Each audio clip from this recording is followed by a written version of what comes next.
work on is taking the headers off. I was thinking about doing the intake manifold.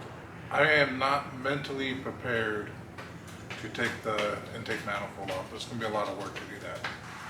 Biggest issue with taking the headers off is the alternator's in the way. There. I don't know if you can see it. So the alternator has to come off. Other than that, everything else is going to be pretty easy. Unbolt the top, unbolt the bottom, and take off the O2 sensor. First thing I'm going to do is we'll get the car jacked up and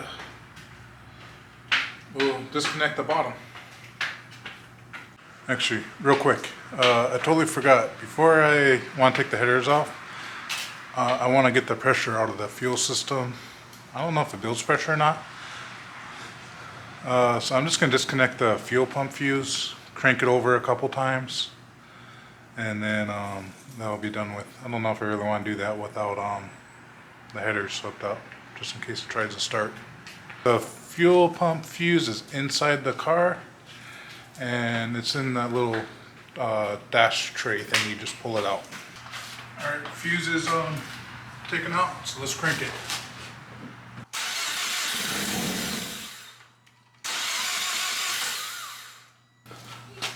That was it, we're good.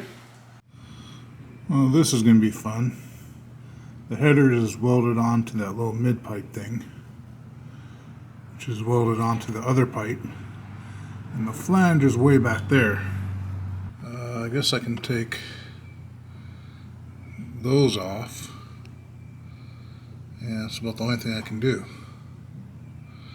And then we're going to have to cut that, which isn't a problem. I can cut it, but I'm not sure where I'm going to cut it yet. Okay, so mine's a 14 millimeter. So I got the socket there. I got two short extensions, the ratchet, and then I'm using the pole from my jack to give me leverage.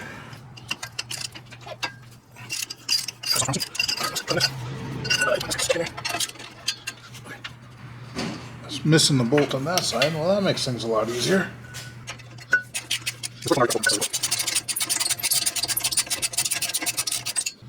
And so this car had a little bit of an exhaust leak.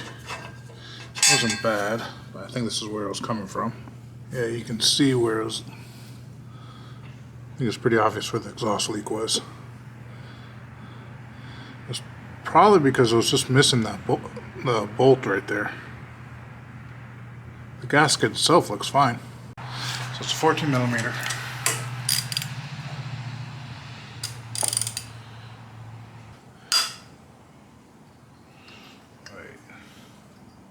I'm tightening. I'm going the wrong way. No wonder. Why didn't you guys say something?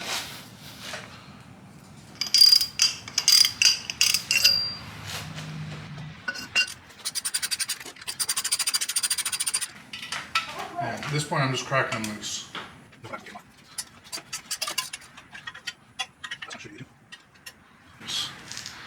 So I got two options. I can disconnect this bracket. Has two bolts. That's kind of a pain to get to.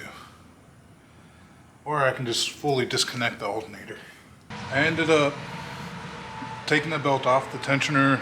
I accessed it from the bottom, and I think it was a 14 millimeter. I just used a regular wrench for that. That way I was able to take the belt off. They still wasn't able to slide back far enough, so I had to take the bottom bolt off, which I just used a regular socket, 14 millimeter, reached in there, unscrewed it off. Once I broke it loose, I was able to spin it off by hand. Then now I got these two bolts that I'm trying to access to now. So now I got clearance to access them. I used a breaker bar to break them loose. And now that they're broken loose, I can probably spin them off by hand. So we got the last bolt right here. Now that the bracket's off, we can access the bolt. I can't get a regular wrench, so I got to use this. Luckily, it was pretty loose on there. Didn't take much effort to make it break loose. So I'm gonna finish taking all these bolts off, and then once the bolts are off, we can take the headers out.